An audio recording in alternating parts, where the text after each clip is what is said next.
Hello students, मैं रवि शर्मा और आप देख रहे हैं मेरा यूट्यूब चैनल क्लास 18। और आज मैं आपको बता दूं कि आज हम नंबर सिस्टम पर बात करेंगे। तो स्टूडेंट्स, नंबर सिस्टम में नंबर को अरेंज करने के, लिखने के या बताने के कई सारे सिस्टम होते हैं और यही सिस्टम पर हम वीडियो आगे चल के बनाने वाले हैं कि ये सिस्टम कौन कौन से हैं। ये सिस्टम है नंबर 1 टाइप्स ऑफ नंबर यानी कि संख्या के प्रकार। Number 2 number of factor concept यानी गुणनखंड पर आधारित क्वेश्चंस करेंगे इसमें। Number 3 number of digit concept यानी अंक पर आधारित। Number 4 number of unit digit and last 2 digit concept, मतलब कि यहाँ पर हम लास्ट के 2 डिजिट या 1 डिजिट के बारे में डिस्कस करेंगे। Number 5 number of trailing concept. Number 6 recurring digit concept यानी पुनरावर्ती अंक पर आधारित जो बार बार रिपीट होते हैं। नंबर 7 सीरीज बेस्ड क्वेश्चन यानी श्रृंखला पर बेस्ड क्वेश्चन जो कंपटीशन में आते हैं वो सीखेंगे। किसी संख्या का प्लस करना, मल्टीप्लाई करना, स्क्वायर करना, क्यूब करना, ट्रिक के अनुसार, ये सब इसके अंदर सीखेंगे। नंबर 9 डिविजिबिलिटी रूल यानी बेस कॉन्सेप्ट आएगा विभाज्यता नियम पर आधारित। और नंबर 10 आएगा रिमाइंडर थ्योरम बेस्ड कॉन्सेप्ट, जिसमें हम रिमाइंडर थ्योरम के बारे में पढ़ेंगे। तो स्टूडेंट्स, आज हम क्या पढ़ने वाले हैं? आज हम पढ़ने वाले हैं टाइप्स ऑफ नंबर यानी कि संख्या के प्रकार। तो स्टूडेंट शुरू करते हैं। Types of number. नंबर यहाँ पर दो प्रकार के होते हैं। नंबर यहाँ पर आपके दो प्रकार के होते हैं, एक होता है रियल नंबर और एक होता है आपका इमेजिन नंबर। रियल नंबर क्या होते हैं? रियल नंबर मतलब वास्तविक संख्याएं।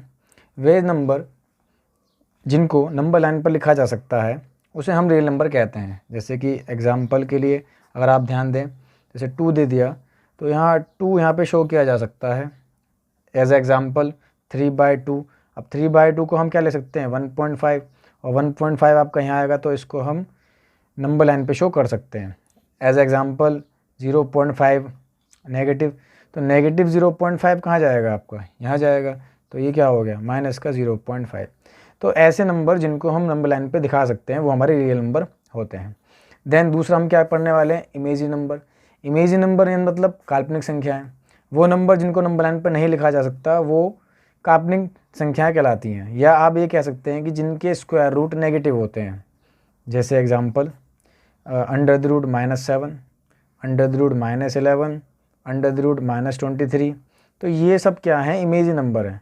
अब यहाँ पे एक चीज़ आपको ये सीखनी है कि √-23 को और क्या लिखा जा सकता है। जैसे -1 × 23, आप बिल्कुल इसको लिख सकते हैं -1 × 23 को अलग करके 23। इससे यहाँ माइनस में 1 जो रूट की वैल्यू है वो आयोटा होगी और ये रह जाएगा बाहर 23। यानी कि आप इमेजिन नंबर को इस फॉर्म में भी लिख सकते हैं, या ये भी कह सकते हैं जिसमें आयोटा आता है वही आपका इमेजिन नंबर होता है। तो स्टूडेंट्स, आगे चलते हैं। अब हमने इतना करने के बाद रियल नंबर पढ़ा और इमेजिन नंबर पढ़ा, और इन दोनों को अगर हम जोड़ दें, यानी कि रियल नंबर और इमेजिन नंबर को अगर हम जोड़ दें तो एक नया नंबर बन जाता है। उस नंबर को हम क्या बोलते हैं? कॉम्प्लेक्स नंबर हम उसके कहते हैं। तो कॉम्प्लेक्स नंबर क्या होते हैं? कॉम्प्लेक्स नंबर आपके होते हैं जिसमें रियल और इमेजिनरी दोनों जुड़ जाएं। A complex number consist of a real part and a imaginary part.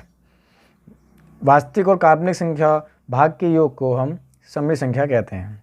इसको हम z = a + i/b से रिप्रेजेंट करते हैं।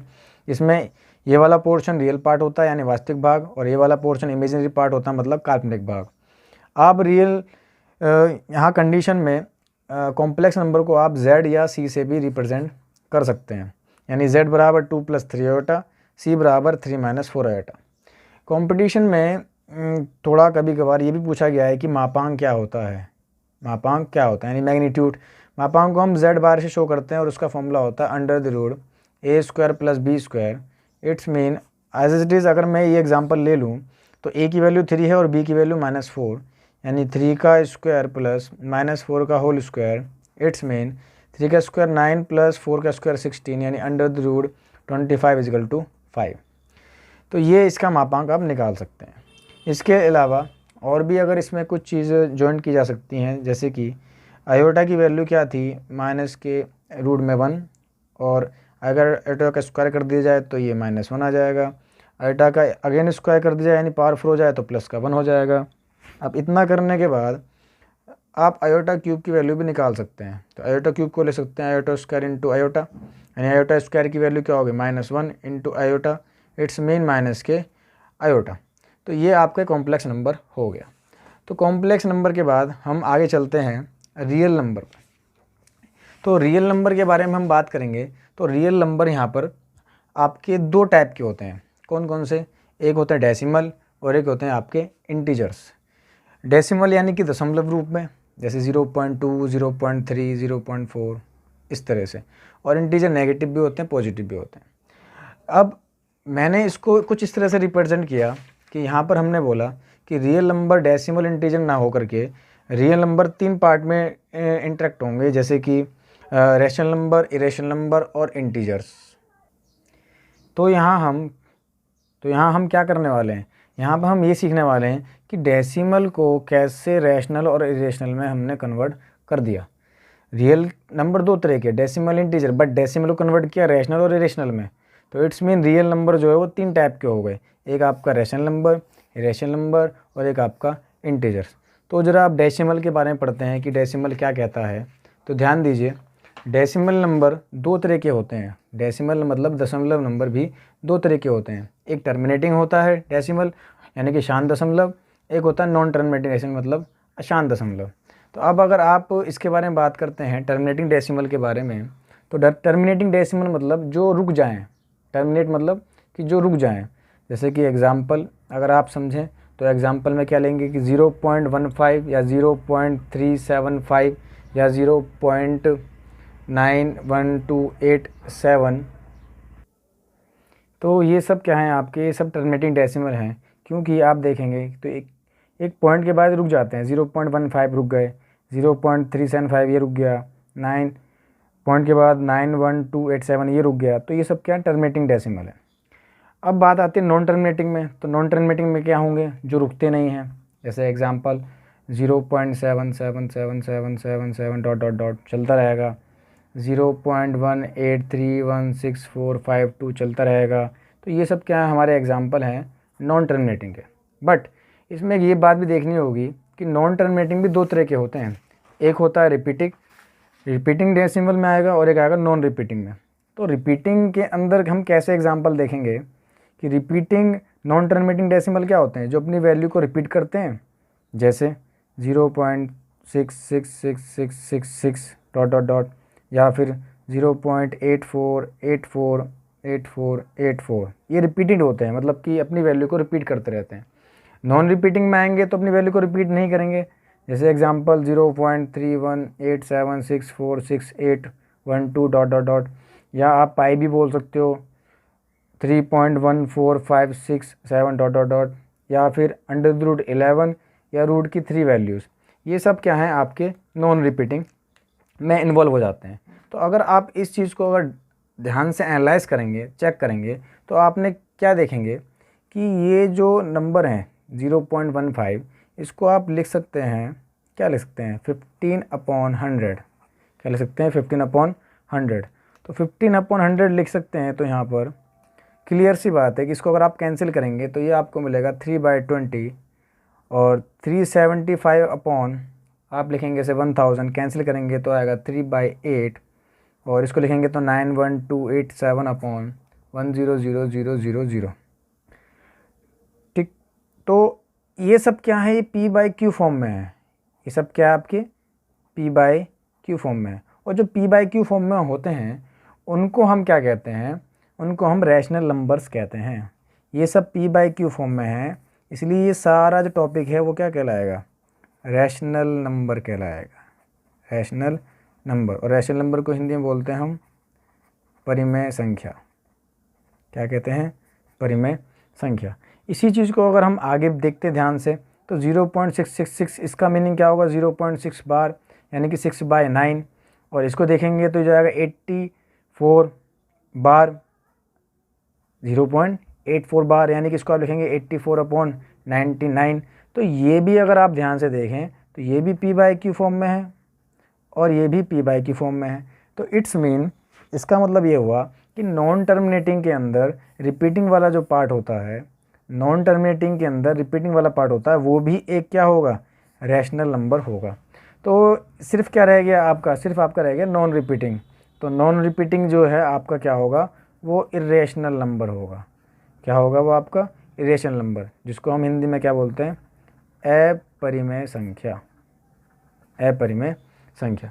तो यहाँ पर एक क्वेश्चन अराइज हुआ कि 22/7 और पाई ये कैसे डिजिट हैं, यानी कि ये कैसे डेसिमल्स हैं, कैसी कंडीशन को बिलोंग करते हैं कि रैशनल या फिर इरेशनल। तो उसके ऊपर हमने थोड़ी सी बात करी, और उसके बारे में जानने से पहले हमने क्या देखा कि रियल नंबर अब हमारे क्लियर हो गए यहाँ पर। और रियल नंबर में हमने क्या पढ़ा कि दो तरह के हो गए, रैशनल और इरेशनल, यानी कि परिमेय संख्याएं और अपरिमेय संख्याएं। रैशनल नंबर क्या होते हैं, जिनको हम p/q फॉर्म में रिप्रेजेंट करते हैं, यानी q does not equal to 0, जहाँ पे p और q इंटीजर्स हैं। या आप हिंदी में बोल सकते हैं कि वह संख्याएं जिन्हें p/q रूप में लिखा जा सकता है, वहाँ जहाँ पर q does not equal to 0, यानी कि वो क्या होंगे, पूर्णांक होंगे। अब रैशनल नंबर में ही आपके क्या आते हैं, टर्मिनेटिंग डेसिमल और non terminating but repeating decimal. Example, terminating decimal मतलब जो रुक जाते हैं, जैसे कि 0.67, 0.751। तो ये जो टॉपिक है ये किसको बिलोंग करता है, रैशनल नंबर को बिलोंग करता है। और नॉन टर्मिनेटिंग बट रिपीटिंग में, रिपीटिंग मतलब जो रिपीट होते हों, 66666, और नॉन टर्मिनेटिंग मतलब चलते रहें। तो ये जो होंगे आपके क्या होंगे, ये सब रैशनल नंबर के अंदर आते हैं। यहाँ पर क्या था कि इरेशनल नंबर क्या होता है, इरेशनल नंबर वो होते हैं जो p/q फॉर्म में नहीं होते। तो अभी जो पीछे हम प्रूव करके आए कि non terminating and non repeating, तो वो वैल्यू इसी के अंदर इन्वॉल्व होती है। कौन सी, जैसे एग्जांपल नॉन रिपीटिंग यानी जो रिपीट ना होते हो, तो नॉन टर्मिनेटिंग में चलते रहें, जैसे कि 0.318765123 डॉट डॉट डॉट, या फिर √3, ये सब वैल्यू क्या है, ये आपकी नॉन रिपीटिंग नॉन टर्मिनेटिंग है। यहाँ पर वो क्वेश्चन अराइज हुआ कि 22/7 एक रैशनल नंबर है, क्या है, एक रैशनल नंबर है, बट पाई जो है एक इरेशनल नंबर है। ऐसा क्यों? तो उसके ऊपर हमने देखा कि अगर आप 22/7 को देखते हैं और पाई को देखते हैं, तो आपको यहाँ पे क्या देखने को मिलेगा, आपको यहाँ पे ये देखने को मिलेगा कि 22 को अगर 7 से डिवाइड कर दें तो वैल्यू क्या आती है, 142875, 142875, 142875, यानी कि ये रिपीटेड है। क्या है, रिपीटेड है, रिपीट कर रही है, साथ में क्या है, नॉन टर्मिनेटिंग है। क्या है, नॉन टर्मिनेटिंग है। रिपीटेड और नॉन टर्मिनेटिंग मतलब कि इसको हम क्या बोलेंगे, आपका रैशनल नंबर। क्या कहेंगे, रैशनल नंबर आप उसको कहेंगे, क्योंकि ये क्या हो रहा है, बार बार रिपीट हो रहा है और चलता चला जा रहा है, चलता चला जा रहा है। तो इसका मतलब ये क्या है, आपका एक रैशनल नंबर है। और यहीं पर अगर इसको ध्यान से देखें पाई की वैल्यू को, तो पाई की वैल्यू कहीं पे भी रिपीट नहीं होती, वो डिफरेंट है। तो इसीलिए 22/7 और पाई की वैल्यू इक्वल नहीं है। ये आपका रैशनल नंबर और ये आपका इरेशनल नंबर कहलाता है। बात को आगे बढ़ाते हैं। अब एक क्वेश्चन अराइज हुआ कि 22/7 और पाई का रियल में मीनिंग है क्या। 22/7 हो गया, या पाई को नीचे आप 1 ले सकते हैं। तो 22/7 का मीनिंग है कि एक ऐसा सर्कल या एक ऐसा वृत्त जिसका डायमीटर या व्यास 7 हो और उसका जो सर्कमफ्रेंस है या परिधि है वो कितनी है, 22। ऐसी π/1 का मतलब है कि एक ऐसा सर्कल जिसका डायमीटर 1 है और जिसका सर्कमफ्रेंस पाई है। अब इसका मतलब क्या था, इसका मतलब ये था कि जब आपने देखा होगा कि हम गूगल में लोकेशन सर्च करते हैं तो लोकेशन पर ऐसा कुछ सर्कल बना हुआ आता है, वो सर्कल आपकी लोकेशन को दिखाता है लेकिन वो सर्कुलर में ही आती है। तो उसका मीनिंग क्या था, उसका मीनिंग ये था कि आप ऐसी लोकेशन सर्च कर रहे हो जिसका सर्कमफ्रेंस इतना है और उसका डायमीटर इतना है। तो ये 22/7 या पाई वैल्यू उसी को रिप्रेजेंट करती थी कि आपकी जो लोकेशन है उस लोकेशन में जिसको आप सर्च कर रहे हो कि वो पर्सन जो है इतने डायमीटर और इतने सर्कमफ्रेंस में आपको मिलेगा।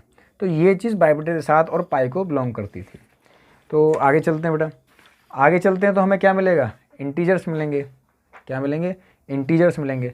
अब इंटीजर्स के बारे में ध्यान से देखते हैं कि इंटीजर्स कितने होते हैं। इंटीजर यहाँ पे आपके 5 तरह के होते हैं। पॉजिटिव इंटीजर्स, धनात्मक पूर्णांक, यानी कि इसके अंदर से प्लस वाली वैल्यूज़ आती हैं, जैसे कि 1 2 3 4 5 6। इसके बाद क्या आता है, नेगेटिव इंटीजर्स, यानी कि ऋणात्मक पूर्णांक। इसके अंदर जो वैल्यूज़ हैं वो नेगेटिव आती हैं, -1 -2 -3 -4 -5। जीरो इंटीजर्स, यानी कि ज़ीरो, ना तो वो नेगेटिव है और ना ही वो पॉजिटिव है। और नॉन नेगेटिव इंटीजर्स यानी ऋणात्मक पूर्णांक, 0 1 2 3 4 5 इसमें 0 इन्वॉल्व हो जाता है, और नॉन पॉजिटिव इंटीजर्स में 0 इन्वॉल्व होता है और -1 -2 -3 और -4 वैल्यूज़ उसके अंदर आती हैं। अब यहाँ पर अगर थोड़ा सा एनालाइज किया जाए तो 0 इंटीजर मतलब ना तो वो प्लस होता ना ही वो माइनस होता, और पॉजिटिव इंटीजर जो होते हैं 1 2 3 4 5 यही आगे चल के क्या कहलाते हैं, नेचुरल नंबर। और नेचुरल नंबर क्या होते हैं, जो आपको प्रकृति से मिलते हैं। ये हम अपनी उंगलियां गिनते हैं 1 2 3 4 इस तरह से, ये भी नेचुरल थी कि पहले ऐसे ही गिना जाता था। और नॉन नेगेटिव इंटीजर जो है वो आपका क्या है, 0 1 2, अब इसमें 0 ऐड हो गया तो इसको हमने क्या बोल दिया, होल नंबर्स, यानी कि पूर्ण संख्याएं। इसी चीज़ को हम आगे बढ़ाते हुए नेचुरल नंबर के बारे में बात करेंगे। तो नेचुरल नंबर क्या होते हैं, प्राकृतिक संख्या जो प्रकृति से मिलती हैं, बट ये भी दो तरह के होते हैं, एक प्राइम नंबर और एक आपका कंपोजिट नंबर। अब प्राइम नंबर के बारे में अगर आप बात करेंगे तो प्राइम नंबर क्या है, एग्जैक्टली 2 फैक्टर्स, यानी कि प्राइम नंबर वो होते हैं जिनके 2 फैक्टर होते हैं, सिर्फ कितने, 2 फैक्टर होते हैं। जैसे एग्जांपल मैंने ले लिया 7 ले लिया, तो 7 का एक होगा या फिर वो इट सेल्फ खुद होगा, 2 फैक्टर यानी 1 and itself, as like as. दूसरा एग्जांपल 13 का जो एक तो 1 फैक्टर होगा और एक इट सेल्फ वो खुद 13 होगा, ठीक। तो प्राइम नंबर उन्हें कहते हैं जिनके 2 फैक्टर होते हैं, या तो 1 या वो इट सेल्फ। अब यहाँ पे मैंने लिखा कि 2 3 5 7 11 13 17 19 23 ये सब क्या हैं, आपके प्राइम नंबर हैं। और इन प्राइम नंबर में आप 2 पे अगर गौर करें तो 2 सबसे छोटा स्मॉलेस्ट प्राइम नंबर है, जिसको हम ये भी कह सकते हैं कि ओनली इवन प्राइम नंबर, यानी कि सिर्फ एक ओनली सम अभाज्य संख्या सिर्फ एक ही, और वो है 2। इसी में हमने आगे चल के देखा कि 3 5 7 इन दोनों में 3 5 7 में 2 2 का डिफरेंस है, बाकी सब में यहाँ 2, यहाँ 4 का डिफरेंस है, यहाँ 2 का डिफरेंस है, यहाँ 4 का डिफरेंस है। तो कंपटीशन में ये पूछा जा चुका है कि 3 कंसेक्यूटिव ऑड प्राइम नंबर कौन से होते हैं, तो वो 3 कंसेक्यूटिव ऑड प्राइम नंबर क्या हैं आपके, 3 5 और 7, क्योंकि इनमें ही लगातार 2 का डिफरेंस आता है, बाकी किसी में डिफरेंस नहीं आता। अब हमने आगे देखा कि कंपोजिट नंबर वो नंबर होते हैं जिसमें 3 से ज़्यादा फैक्टर होते हैं। जैसे एग्जांपल अगर आप देखें 10, तो 10 1 का फैक्टर है, 2 में भी है, 5 में भी है और खुद 10 में भी है। तो यहाँ पे देखो 3 से ज़्यादा फैक्टर हो गए। एग्जांपल 9 ले लीजिए, 9 कोई नंबर ले लिया तो 1 भी है, 3 में भी आता है, 9 में भी आता है, तो इसके भी 3 से ज़्यादा फैक्टर हो जाते हैं। 1 3 ना 3 फैक्टर हो या 3 से ज़्यादा फैक्टर हो, मोर देन 3, या आप मोर देन 2 भी बोल सकते थे इसको, कि 2 से ज़्यादा ऐसा भी कह सकते हैं, मोस्टली 3 होते हैं। तो इसको आगे बढ़ाते हुए देखते हैं कि 2 एक आपका कंपोजिट नंबर नहीं है, 3 आपका कंपोजिट नंबर नहीं है, 4 कंपोजिट नंबर है, 5 नहीं है, 6 कंपोजिट नंबर है, 7 नहीं है, 8 कंपोजिट नंबर है, 9 कंपोजिट नंबर है, 10 कंपोजिट नंबर है। तो कुल मिला करके 4 6 8 9 10 12 ये सब क्या आपके कंपोजिट नंबर, जिसमें 4 जो है वो सबसे छोटा कंपोजिट नंबर होता है, जो कंपटीशन में पूछा गया। और कंपटीशन में एक चीज़ और पूछी गई है, सबसे छोटा ऑड कंपोजिट नंबर कौन सा, और वो है 9, यानी कि 9 जो है आपका सबसे छोटा small odd positive composite number है। तो अब आगे बढ़ते हैं थोड़ा सा। इसमें हमने और चीज़ देखी कि 1 से लेकर 25 तक प्राइम नंबर 9 होते हैं, 1 से लेकर 50 तक प्राइम नंबर 15 होते हैं, 50 से 100 तक 10 होते हैं, और 1 से 100 तक 25। कॉम्पिटिशन में पूछा जा चुका है कि 101 से लेकर के 1000 तक कितने प्राइम नंबर होते हैं, तो आपने बोला 143। तो यही पूछा जा सकता है कि 1 से लेकर के 1000 तक कितने होंगे, इनको ऐड कर लीजिए तो कितना हो गया, 168 आपके प्राइम नंबर यहाँ पे होंगे। तो यहाँ पे नोट करने वाली बात ये थी कि 1 प्राइम नंबर नहीं होता।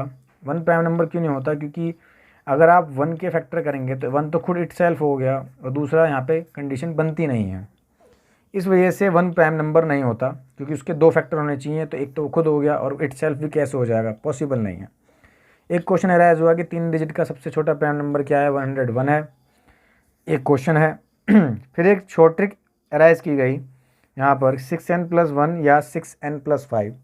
अगर मैं n की वैल्यू को 1 रखूँ तो आप खुद देखेंगे यहाँ पे प्राइम नंबर निकालने में आसानी होती है, और वो क्या निकल के आएगा, 6 × 1 + 1 यानी कि 7, और इसमें रखूँ 6 × 1 + 5 तो यानी कितना हो गया, 11। अगर आप n = 2 लेते हैं तो कितना आएगा, 6 × 2 + 5 यानी कि 12 + 5 17। 6 × 2 + 1 लेते हैं तो कितना आ गया, 13। तो ये सब क्या है आपके ये सब प्राइम नंबर हैं। क्या है? Prime number. तो प्राइम नंबर ऐसे निकाले जा सकते हैं, बट इस पर कॉन्ट्राडिक्शन है, कभी कभार ये चीज़ें सेटिस्फाई नहीं करती हैं। तो इन चीज़ों को हम आगे लेके चलते हैं। प्राइम नंबर के बारे में बात करेंगे अब। तो प्राइम नंबर जो होते हैं आपके, वो 3 तरह के होते हैं। ट्विन प्राइम नंबर होता है आपका, को प्राइम नंबर होता है, रिलेटिव प्राइम नंबर होता है। तो यहाँ पर ट्विन प्राइम नंबर, को प्राइम नंबर और रिलेटिव प्राइम नंबर मतलब द्विभाज्य संख्याएं, सहभाज्य संख्या और सापेक्षित अभाज्य संख्या। सापेक्षित के साथ साथ इसको आपेक्षित भी बोल सकते हैं हिंदी में, आपेक्षित अभाज्य संख्याएं भी कह सकते हैं। तो यहाँ पे ट्विन प्राइम नंबर की बात करते हैं। तो ट्विन प्राइम नंबर क्या होते हैं? ऐसे नंबर जिनका डिफरेंस 2 हो। आप देखिए 11 और 13 में 2 का डिफरेंस है, 17 19 में 2 का डिफरेंस है, 5 और 7 में 2 का डिफरेंस है। तो ये सारे जो नंबर हैं वो क्या कहलाएंगे? ट्विन प्राइम नंबर कहलाएंगे। तो कंपटीशन में एक क्वेश्चन आया कि 1 से लेके 100 तक, यानी 1 से लेके 100 तक कितने ट्विन प्राइम नंबर होते हैं? तो 8 होते हैं। 1 से लेके 1000 तक कितने ट्विन प्राइम नंबर होते हैं? 35 होते हैं। तो ये ट्विन प्राइम नंबर की बात थी। को प्राइम की बात करते हैं। को प्राइम क्या होते हैं? को प्राइम और रिलेटिव प्राइम में ज़्यादा डिफरेंस नहीं होता है, बट फिर भी अगर आप इसको सही तरह से देखें तो को प्राइम का मतलब हो गया यहाँ पर कि ऐसे नंबर जिनका HCF 1 हो, बट उसके साथ साथ वो प्राइम नंबर भी हो। जैसे अगर आप 2 के फैक्टर करेंगे तो 1 और 2 होगा, 3 का फैक्टर करेंगे तो 1 और 3 आएगा, और इसमें जो हाईएस्ट कॉमन फैक्टर है यानी HCF कितना है? 1 है। HCF 1 है और साथ में देखें ये दोनों प्राइम नंबर हैं। ऐसे अगर आप 13 देखेंगे तो 13 को क्या लिखेंगे? 1 और 13 इसके फैक्टर हैं। 41 का 1 और 41 फैक्टर है। इसमें हाईएस्ट कॉमन फैक्टर यानी HCF 1 होगा, बट खासियत कि ये दोनों प्राइम नंबर ऑलरेडी होने चाहिए। रिलेटिव प्राइम नंबर में ऐसा नहीं होता। रिलेटिव प्राइम नंबर में चाहे नंबर कुछ भी हो, ये जो कंडीशन है ये को प्राइम में भी अप्लाई होती है, बट को प्राइम में दोनों प्राइम नंबर होने चाहिए। रिलेटिव में नंबर चाहे कुछ भी हो, बस उनका HCF 1 होना चाहिए या उनमें कुछ भी कॉमन ना आए। जैसे कि 21 का जो आपका फैक्टर है वो क्या होंगे? 1 3 7 21, और 22 के फैक्टर 1 2 11 22, और इसमें अगर आप HCF निकालें तो क्या निकल के आएगा? HCF 1 निकल के आएगा। तो इट्स मीन ये क्या आपका रिलेटिव प्राइम नंबर होगा। अब आगे चलते हैं। इंटीजर टॉपिक रह गया था। इंटीजर्स के बारे में अब हमने पढ़ा even number, odd number, perfect number. यानी इवन नंबर्स क्या होते हैं? सम संख्याएं आपकी, ऑड नंबर विषम संख्याएं, और परफेक्ट नंबर मतलब पूर्ण संख्या। इसमें हम इन दोनों के बारे में बात करते हैं अभी, उसके बाद परफेक्ट नंबर। तो अगर आप ध्यान देंगे, इवन नंबर क्या होते हैं? वे संख्याएं या वो नंबर जो 2 से डिवाइड हो जाते हैं उन्हें हम इवन नंबर्स कहते हैं। जैसे 2 4 6 8 10 12 ये 2 से डिवाइड हो जाते हैं, ये सभी क्या हैं? आपके इवन नंबर्स हैं। अगर आप यहाँ ध्यान दें कि वह संख्याएं जो 2 से डिवाइड नहीं होते, जैसे 1 3 5 7 9 11, ये सब क्या हैं? आपके ऑड नंबर्स हैं जो 2 से डिवाइड नहीं होते। अब यहाँ पे क्वेश्चन अराइज हुआ, क्या क्वेश्चन अराइज हुआ कि 0 इवन है या ऑड है। तो हमने इसके बारे में बात करी कि हम जानते हैं कि इवन नंबर वो होते हैं जो 2 से डिवाइड हो जाते हैं। अगर आप 0 को 2 से डिवाइड करोगे तो आंसर 0 आ गया। यानी कि ये भी बात है कि किसी भी 0 को किसी भी नंबर से डिवाइड करते हैं तो 0 आता है। तो ये डिवाइड कब हुआ? 2 से, और 2 से डिवाइड कौन होते हैं? Even number. तो इट्स मीन 0 क्या हो गया? Even number. अब 0 तो डिवाइड हो गया, अगर 0 डिवाइड नहीं होता तो वो क्या होता? Odd number. तो हमें यहाँ पे ये रिजल्ट मिला कि 0 एक इवन नंबर है। बट हम फिर भी ये देखते हैं कि क्या पता और कोई ऐसी पॉसिबल कंडीशन है जिसमें हम 0 प्रूव कर सकते हैं कि वो इवन नंबर है। तो उसके लिए आप यहाँ ध्यान से देखें, यहाँ पर क्या देखने को मिला कि एक रूल है कि odd plus minus odd is equal to even. यानी कि ऑड नंबरों को अगर प्लस माइनस करें तो इवन ही आता है। जैसे 7 + 3 10, 7 - 3 4। ऐसी इवन और इवन को प्लस माइनस करें तो इवन आता है। जैसे कि 4 + 2 6, 4 - 2 2। ऑड और इवन को प्लस माइनस करते हैं तो ऑड आता है रिजल्ट। 7 + 4 11 और 7 - 4 3। तो ये एक रिजल्ट है जिसके थ्रू हम यही चेक कर सकते हैं कि भाई 0 आपका इवन है या ऑड। बट इसके अलावा एक रिजल्ट और भी है कि ऑड इंटू ऑड ऑड होते हैं। जैसे 3 × 7 21। ऑड इंटू इवन इवन होता है, यानी 3 × 4 यानी 12। इवन इंटू इवन इवन होते हैं, यानी 4 × 2 × 8। तो ये कंडीशन सारी सेटिस्फाई करती हैं। तो हमने 0 के बारे में बात करी कि 0 को हम चेक कर रहे हैं कि वो इवन है या ऑड है। तो केस फर्स्ट हम लेते हैं। केस फर्स्ट में मैंने माना कि 0 जो है वो ऑड है। तो देखो ये प्रॉपर्टी है या रूल है कि इवन इंटू ऑड इवन होता है, और मैंने 0 को ऑड मान लिया, 0 को मैंने ऑड माना, 4 की मल्टीप्लाई 0 करी तो 0 आएगा। तो यहाँ अगर ध्यान से देखें तो यहाँ ऑड 0 है और इवन क्या हो गया आपका 0 आ गया। तो यहाँ जो कंडीशन है वो गलत सिद्ध हो जाती है। कैसे? आपने 0 को ऑड लिया ना, तो 4 इंटू 0 0 आ गया। रूल के हिसाब से तो 0 इवन होना चाहिए, बट 0 आपने ऑड लिया था इसलिए गलत हो गया। अब इसको यहाँ पे चेक करो, ऑड प्लस ऑड इवन होता है। अब आपने 0 को ऑड मान के चले हो तो 7 प्लस 0 7। अब रिजल्ट क्या आया? ऑड, जबकि क्या आना चाहिए था? इवन। यानी कि इसका मतलब यहाँ पे 0 जो आपने ऑड माना है वो गलत है। अगर आप 0 को इवन मान के चलते हैं, यानी कि आपने इवन लिया 0 और 8 की मल्टीप्लाई 0 से करी तो 0 ही आएगा। तो यहाँ पे 0 इवन था तो आंसर जो 0 निकल के आया वो भी इवन है। यहाँ की ये वाली कंडीशन सही होती है। ऐसे ही अगर इवन आपने 0 लिया, 9 प्लस 0 देखो 9 आ गया, तो ये भी रूल यहाँ पे सेटिस्फाई होता है। तो टोटली कंडीशन क्या निकल के आई कि 0 एक इवन नंबर है। क्या है? एक इवन नंबर है। अब लास्ट टॉपिक लेके चलते हैं, परफेक्ट नंबर क्या होते हैं। परफेक्ट नंबर उन्हें बोलते हैं किसी संख्या के सारे गुणनखंडों का योग उस संख्या को छोड़कर उसी संख्या के बराबर आ जाए तो वो संख्या आपकी परफेक्ट होती है। If sum of all the factors excluding, मतलब उसे छोड़ करके, a number is equal to that number is called perfect number. Example, suppose that 6 आपने कोई नंबर ले लिया, तो 6 के जो फैक्टर्स होंगे वो क्या होंगे? 1 2 3 और 6। और अगर मैं इसमें उस नंबर को छोड़ दूँ और बाकी सबको ऐड कर लूँ तो क्या वो उस नंबर के बराबर आ रहा है? यस। तो इसका मतलब क्या हो गया? 6 इज़ अ परफेक्ट नंबर। तो 6 क्या हो गया? आपका एक परफेक्ट नंबर हो गया। सपोज दैट हम कोई अदर नंबर लेते हैं, 12 ले लिया, और अगर आप इसके फैक्टर्स करते हैं तो इसके फैक्टर्स क्या आएंगे? 1 2 3 4 6 और 12, और 12 को आपने छोड़ दिया। और फिर अगर आप इन सबको ऐड करते हैं तो आपने क्या देखा कि ये उस नंबर के बराबर नहीं है। तो इसका मतलब 12 एक परफेक्ट नंबर नहीं होगा।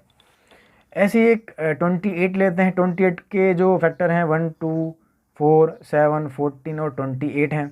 उसमें 28 को आपने छोड़ दिया और आपने क्या देखा? 1 + 2 + 4 + 7 + 14। तो ये किसके इक्वल आ गया? ये उसी नंबर के इक्वल आ गया, यानी 28 भी एक परफेक्ट नंबर है।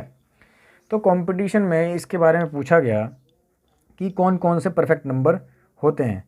तो परफेक्ट नंबर जो हैं, एक 6 है, एक 28 है, 3 डिजिट का 496 है और 4 डिजिट का 8128। ये कंपटीशन में पूछा जा चुका है। तो ये 4 परफेक्ट नंबर हैं जो आपको बताते हैं कि 1 डिजिट, 2 डिजिट, 3 डिजिट और 4 डिजिट में ये शो करते हैं। तो स्टूडेंट्स, हमने आज सारा टॉपिक क्लियर किया और आज हमने क्या किया वो उसका चार्ट मैंने आपको यहाँ पे दिया हुआ है। इस चार्ट से हम पता लगा सकते हैं कि हमने आज क्या क्या पढ़ा। तो स्टूडेंट्स, नेक्स्ट वीडियो में मैं पार्ट 2 में नंबर ऑफ़ फैक्टर्स और उससे ट्रिक लेके आएंगे, इस पर डिस्कस करेंगे। तो स्टूडेंट्स बने रहिए मेरे साथ और मैं इसी तरह कंटेंट अपलोड करता रहूँगा जो आपके लिए यूज़फुल होंगे।